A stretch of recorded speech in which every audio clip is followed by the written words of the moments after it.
As a last glimpse, this would be a nice bike ride, but that's the old railroad as far as where the tracks were laid down that came into SASCO.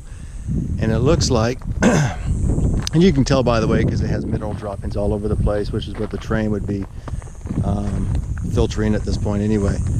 But it looks like this was some kind of a weigh station or a check station. I see a foundation here, and then you can see the wall that's been built up, and you can see the train would basically come around here, which I think is a pretty safe assumption, and it would ride up along this top area right here. Because you can see this wall's been retained, and it goes all the way around, and it's a pretty solid structure.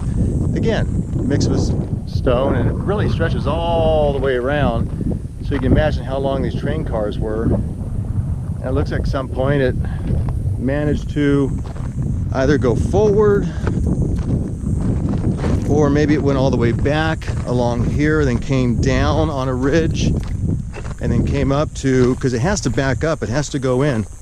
So somewhere along here, that happened.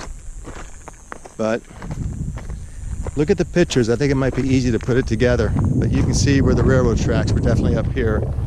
This was designed for railroad tracks. So, yeah, that's pretty cool. Looks like it came here.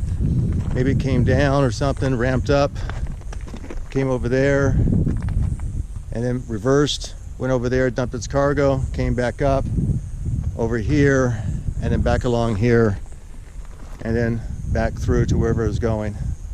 Probably back over to the mining camp. Anyway, pretty cool stuff. That is really exciting.